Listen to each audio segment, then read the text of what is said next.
I'm Rhea. I had kind of a winding path into tech, or health tech rather. I actually studied biology and I was pre-med at some point. But then eventually I had a bunch of different experience working in healthcare research, market research, and clinical research, and then some experience in like building a baby startup of my own too. So that kind of led me here to try out product management here at Nomi. So that's what I'm doing right now. I'm an associate product manager, and yeah, happy to be here. Cool. All right, I'll go. My name is Jacqueline. So I am a product manager here at Nomi. I specifically work on healthcare content database structure. I also got my undergraduate degree in biology. After working in a clinical environment for a couple of years, I really got passionate about accessibility. Technology is a big part of that. So I went on to go get my master's in science, value chain management, over at University of Illinois Urbana-Champaign. That's a bit of a mouthful. But yeah, so now I work here in product management, helping to, just improve people's lives when it comes to access to care. Hi, my name is Ashley. I studied finance in undergrad. I started my career in a healthcare insurance company, doing healthcare analytics, utilization review, financial analysis, statistical analysis. And then I jumped over to Nomi at the beginning of this year. It's my first time with a healthcare tech company, but something that I felt very passionate about as far as the mission goes and the vision and the values, something that I really stood for. And learned to grow that view of healthcare because of my previous experience. So sometimes it's good to see what you don't like, to know what it is that you do like. So I definitely preach that. But now at Nomi, same concept as far as the scope of my work is financial analysis, budgeting, review for the technology company at Nomi. Hi, I'm Diana, and I am the head of data strategy at Nomi. And as part of that, I look at our architecture and all of our different data sources, look at standardization and how we can improve efficiency with how we are both transmitting and receiving data and sharing data with ourselves. So that's really exciting. And I came from actually more of a tech background. So I started out working at GE Nuclear Energy when I was still in college, and that was a really interesting experience. Moved into IBM Global Services for several years, worked in account management and incident, basically like business continuity and recovery for major web hosting customers. And then got started in state government also by virtue of managing the data center consolidation for the state of Texas when IBM brought that in. And moved over to a service delivery manager position, actually working for Health and Human Services Commission. So I became the customer in that case. And then had a pretty long career in state government, major IT procurements, and actually wrote the Medicaid contract for the state of Texas, and that kind of evolved me into the healthcare sector. So I had a pretty circuitous path to get to Nomi. This is my first experience with a startup. It's a lot different than working for the government. It's a lot faster. Decisions are made a lot more quickly. But at the heart, the mission is the same, which is as far as helping people and trying to maintain access to services and make people's lives a little easier by actually streamlining the process of delivering healthcare.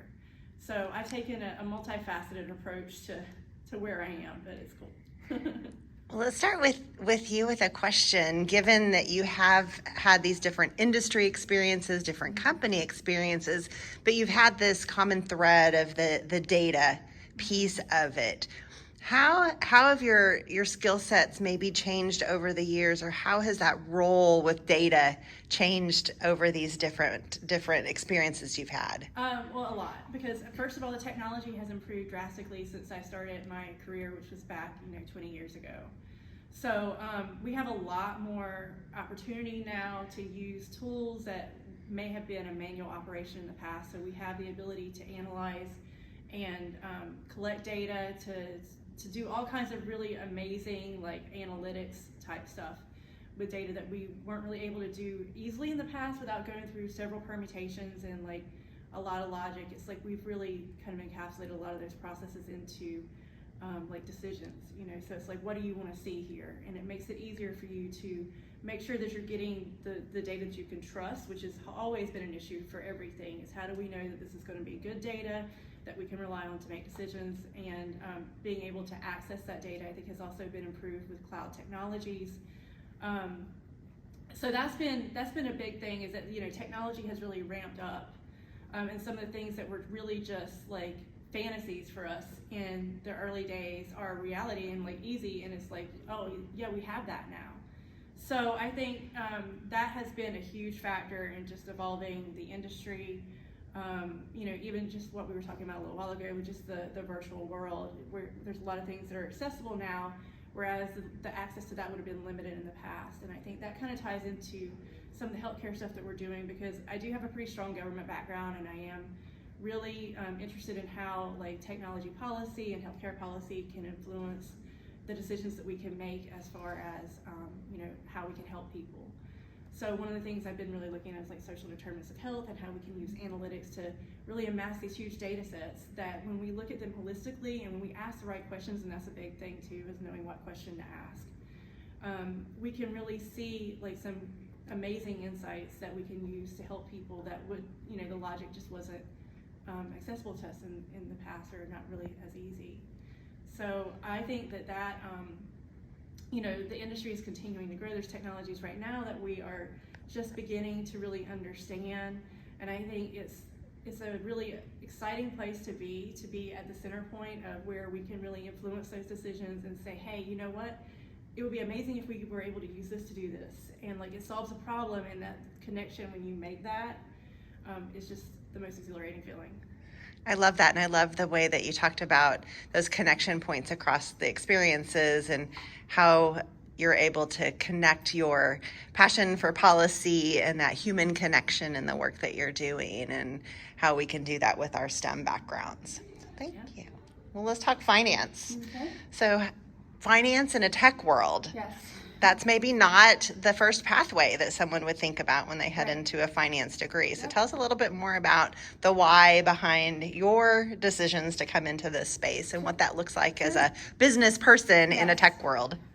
So yeah, I mean, just to start off, the reason why I chose finance in the first place was because it was so dynamic, and there was so much opportunity that, you know, in any industry, any company needs a financial related role, right? Whether it's manual, whether it's, you know, run by certain programs, but there has to be some manual intervention as it relates to finance and managing, you know, the money of the company, right? And so I wasn't sure what I wanted to do when I was 18, 19, 20, 25, 26, 27. But I knew that finance could get me in the door, whether it was a certain industry or not. But I knew that was a good choice as far as a degree, because I could take it to so many different industries. I kind of fell backwards into healthcare originally. I was just kind of exploring my options. It was a kind of a rotational program where I could try out different roles for, you know, 3 or 4 months at a time, and decide kind of where I thought was the best fit for me versus where the company thought was best fit, and kind of a mutual relationship. So I started doing that, and I discovered a niche in which I liked the healthcare aspect of the financial related world. And I fell backwards into like actuary science and healthcare analytics as it relates to insurance providers. And after spending 5 years in that company, I felt like I had hit my limit, or you know, felt like I could contribute more in a different space. And so I kind of opened my options up to, one, the financial world, whether that's in healthcare or not, or two, kind of pivot my views on healthcare and how I'm contributing in that industry. And so I fell backwards again into Nomi, and it was a really good pivot, because the role itself is still heavy financial related. It still has a lot to do with my experience. It's helped me in my experience, but I think that I have a willingness to try, taste things out, see if I like it. Again, I think it's just as important to find out what you don't like to find out as it is to find out what you do like. And so the tech thing, again, just was, I'd be willing to try it, why not, right? And it's been very rewarding, and I'm very happy that I've done it. I have not looked back once. But again, I am always open to new opportunities, new industries. I think that it's good to diversify your skill, even if it's the same type of role. You can shift industries and you can shift, skill sets in that space. So, just kind of whatever is available, whatever feels like a good fit, kind of let the wind take me at the same time, where I feel comfortable, where I like contributing, and those two combined has been Nomi for me. I love that, not letting that fear of a failure or something just not quite working out being a part of your experience. Yeah, And I think there's a hard balance between trust the process and trust your instincts, right? So that's that balancing act in any aspect of life, but especially the career space. yeah, and you don't know if you like it until you try it. Yep. And so not being afraid to try things and to get there. And I think you also talked about how you can take any experience and find the ways to grow in it. And so you're taking those experiences along your way and might be twisting and turning, but you're growing and you're adding that value and finding the things that you do enjoy, which is what keeps you going Yes, forward. exactly. That's awesome. Thank you. Yes, of course. Okay, let's talk to our product managers. What does it mean to be a project manager? And you're coming from a STEM background, a biology background, both of you. How do you learn that project management side of things? What does that really mean in the day-to-day world? Yeah, so for specifics, it is product management. So product management is a little bit of a different approach versus project management. Now, there can be projects that live within a product itself, but part of product management is owning the entity as it is and how that business impact, especially from a value proposition, comes into play. So for product management, I actually found myself in it from, again, undergraduate degree in biology. I started working closer with physicians. I got closer into the marketing aspect of it, getting closer with urgent care clinics, understanding the ecosystem as it pertains to that, the healthcare insurance industry as it pertains to that. And as a result of kind of just leveraging my network, talking to people, I found that healthcare, I was really passionate about it. Really passionate about access, but also on the interactions between the patient and the healthcare system, which is entirely the insurance industry. So for myself, making that pivot to go from a clinical environment to more of a corporate wellness vendor, that's where I was able to get my step in the door when it comes to product management, because I helped to work and build a walking vendor app. So I work closely with specifically a lot of San Antonio companies.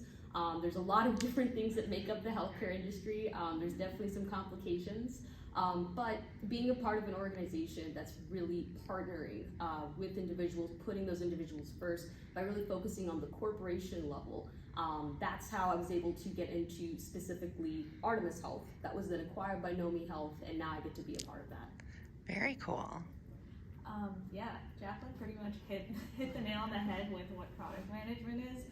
My journey is similar, but a little bit different.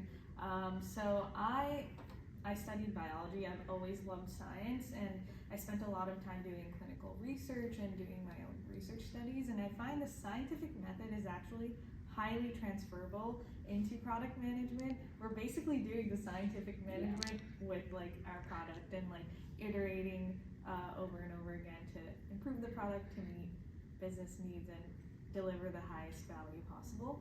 I started with that, and then I realized, through a personal journey, I didn't really want to become a doctor, but I was still very much so interested in healthcare because it's this huge machine in the US that has so many different moving parts, but it's still so confusing, and there's so many pain points that can be improved. So I actually had a project that kind of snowballed into a baby startup. It focused on creating a wearable device that was fueled by a software algorithm that would focus on mitigating falls risk and dehydration risk for older adults and geriatric patients. So that kind of snowballed. I learned a lot about basically building a product from 0 to 1. And that kind of led me down the path of being more interested in the digital health market and that landscape. So I worked in market research for a bit and got a really good lay of the land there. And then I also realized I kind of miss like being in the space of building a product. So that led me to venturing back into product management. I love the way you both talked about those experiences, because I think we hear a lot about entrepreneurialism and the need for people to have that entrepreneurial spirit and way of thinking, which I think does pull in that scientific method. It pulls in the engineering design process. It's all about iterating and figuring things out. And also doing that with your own career, right? You think, okay, I'm going to go be a doctor, or I'm going to go into this industry or this job, and sometimes you learn it doesn't work, or you want to go somewhere else. So I love the way that you both talked about those experiences.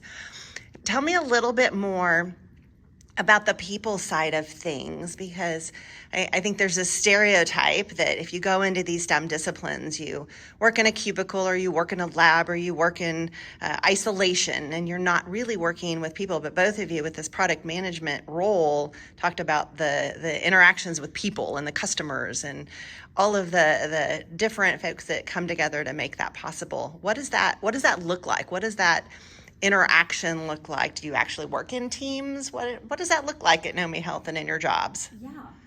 So from a product perspective, what you're doing is you're the voice of the customer. So the worst possible thing you can do is build a product that no one wants to use. And so you really want to focus on, what are those user needs? What are those pain points? And what's the value that you can bring to your end user? But part of being able to do that is being a connector between multiple departments. So you're able to understand, the business value, but you also have to be able to kind of convey the excitement and the innovation that comes into play from multiple different audiences, internally and externally. So it's kind of understanding that, at least the way I like to go about it is I'll almost kind of have all of these ideas. I'll have them on a piece of paper, and then for each person I'm speaking to, I'm taking out the most valuable things for them. From a technical perspective, what's important to them, how are they going to fit it into all the other great work that they're doing, and then from a sales perspective, how are they going to sell it? What does this mean for that person? How's it going to benefit their life? So that is a really nice part about product management, is that you are the connector. You're not meant to be the subject matter expert on everything. You're supposed to bring people together to make something great. Yeah, echoing what Jacqueline said, when working in product, first of all, I don't think I've been in a role where I have worked with more people than I have while working in product. Does that make sense? So we do connect the dots and work cross-functionally with pretty much every team, I think. Awesome. Well, let's move to finance and data, where we also might think that you work maybe with spreadsheets and at your computer all the time in both of those roles. Do you work with people? What does your world look like? I do. In between spreadsheets, a lot of it is collaboration and following up with several different lines of business, several different leadership lines, to try to figure out kind of what their environment looks like.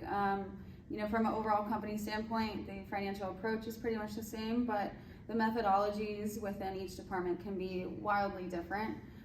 So there are several meetings a day with several different departments, which I personally like. I like being able to touch on several different products, or things that are in motion, things that are in development, things that we think are 5-6 years out. Having conversations with different mindsets, different departments, definitely necessary to get the job done. But even different conversations. You may ask the same question to 3 people and get completely different approaches, completely different mindsets, completely different methodologies, and trying to translate that into a number, right? It's, math is math. There's only one right answer, right? But the way you get there can be very complex, and that takes a number of different people and a number of different skill sets I just want to say thank you for the opportunity that Women in STEM have given us to come out here and speak to you guys virtually. We definitely feel passionate about the women in this industry because we are one. But I do think that we have some opportunity as it relates to onboarding or getting hired. I think that their businesses are making an effort to diversify their workforce, and so I think we should totally take advantage of that. So just want to say thank you for having us, and reach out anytime. Yeah, there's a certain principle that's ikigai, so it kind of helps you understand what that why is as you dive deeper into that. Whether it's how passionate you are about helping people, about being there for people, just know that when you are in those types of spaces that may be male dominated, or you might feel like you're kind of sticking out like a sore thumb, know that you are going to be representing a lot of things that are bigger than yourself, and that it's going to serve the higher good by making sure that you're in the right places where those conversations are being had.